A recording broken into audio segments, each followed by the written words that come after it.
Hi, I'm John Nielsen with Wing Chun Hall, and one of my viewers asked my opinion about a video he saw, so here goes.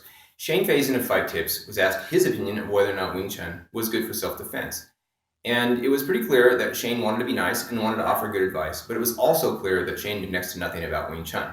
So here's my offer to Shane. The next time you get a question about Wing Chun, run it by me first. I'd be happy to help. Now let's look at his criticism. Shane offers 3 reasons why he feels that Wing Chun will not work well for self-defense. First, he says Wing Chun lets the head come up and the chin tilt back when moving backwards. Second, he believes that Wing Chun lacks evasive footwork when moving backwards. And third, he believes that an extended supine hand will not stop a round punch. So instead, he recommends boxing or Muay Thai. First of all, let's agree that a self-defense system that lacks these 3 items is incomplete and therefore ineffective for self-defense.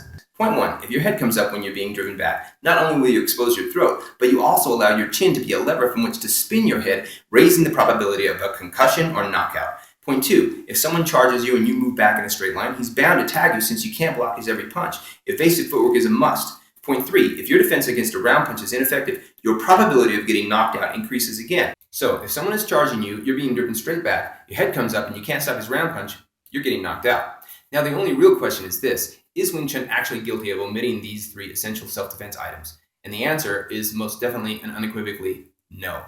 Point 1, does Wing Chun omit throat protection and head control training? Or conversely, can we find evidence of these in the Wing Chun forms? Let's first acknowledge that there's more than one way to do this. One way is to tuck your chin against your chest, protecting with the chest and shoulder girdle. Another way is to pull your head back and drop your chin, locking the head in place with the trapezius and sternocleidomastoid muscles. Wing Chun does both, but we prefer the second method, first because this gives one a wider field of vision, a high priority against multiple attackers, and second because it better protects the brain. Shane probably wouldn't appreciate this because he practices competitive arts which perform on mats, and as I pointed out in a previous video, the standard Wing Chun stance works well on solid surfaces, but not on mats. Since if one keeps his balance back on a mat, his heels will sink and he'll topple backward, the more practical method for sports is to lean slightly forward and push off the balls of the feet. Here, dipping the head forward makes some sense, but it also makes the head the most convenient target. Currently, doctors are conducting a study on the effects on the brain of repetitive blows to the head. Preliminary results suggest that while knockout power concussions can cause long-term damage, smaller, repetitive concussions may be the greater culprit. The study is still ongoing, and the MMA is still a young sport, but much is based on Muay Thai, one of the arts that Shane recommends, and there is abundant evidence of brain damage in Muay Thai. Point 2, does Wing Chun actually omit evasive backward stepping, or conversely, can we find evidence of such footwork in the Wing Chun forms? Both explosive extremities and the dummy forms introduce such stepping, but the bulk of this stepping is found in the swords form. Each of the 8 swords chapters has a forward and backward stepping section.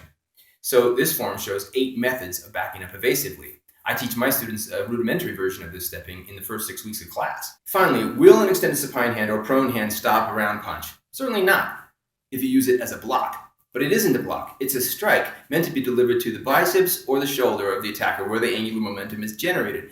Furthermore, it certainly won't work if you find yourself in one of the stances that Shane recommends. With your head dipped forward like this, it sits right in the space where the punch gets through. So if you find yourself in such a stance, use the upright elbow from the explosive extremities form. That's what it's for. So why was Shane so terribly misinformed?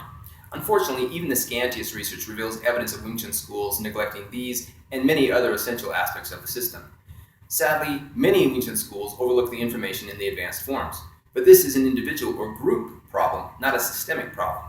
Yip Ching explained it to me like this. When Yip Man was teaching, Hong Kong had only one university. Most of Yip Man's students were college-bound young men, but enrollment limitations forced them abroad to England, Australia, Canada, the US, etc. These young men had not completed the system. For instance, Bruce Lee, an intermediate student, was only 5 years into Yip Man's 8-year program when he left. Wing Chun was just starting to get international recognition. These young men would continue to practice and attract the attention of people who wanted to learn. In the absence of a qualified teacher, they would consent to teach.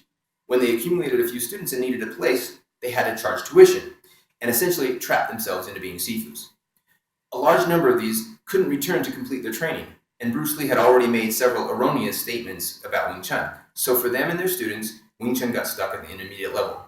Now a lot of people think that's all there is to it. Furthermore, a large percentage of the few who do know this system treat the advanced forms as some arcane cult knowledge for their few most loyal inner circle followers. But consider this. If the system's founder expected students to complete the entire system, he would have spread the essential elements throughout all of the forms, thus making it a complete and integrated system. Those who never completed the system would never know what they were missing. You must learn all of Wing Chun if you want to know all of Wing Chun. For instance, distance fighting isn't taught until the weapons forms. It's all integrated. Without this complete integration, several Wing Chun schools and Wing Chun detractors have put false limitations on what Wing Chun does and is. A true self-defense system like Wing Chun is only limited by what is humanly possible. So here's my recommendation for Wing Chun people. If someone gives you fighting advice, first consider whether or not it makes sense. And if it does, you'll probably find it or some variation of it in the Wing Chun system. And if you're not doing it, start. Now, we can't really blame Shane for being misinformed or for offering his opinion when someone asked him. Each of us would probably do the same. The problem is that someone asked him in the first place. That's like asking a demolition derby driver how to get the best performance out of your Ferrari and then being shocked when he suggests that you enter your car into the next smash-up. So the next time you or someone you know has a question about Wing Chun, send them to my channel or some other Wing Chun channel that you trust. Whatever you do, don't ask someone who knows nothing about the topic, and don't let your detractors define you. See you next time.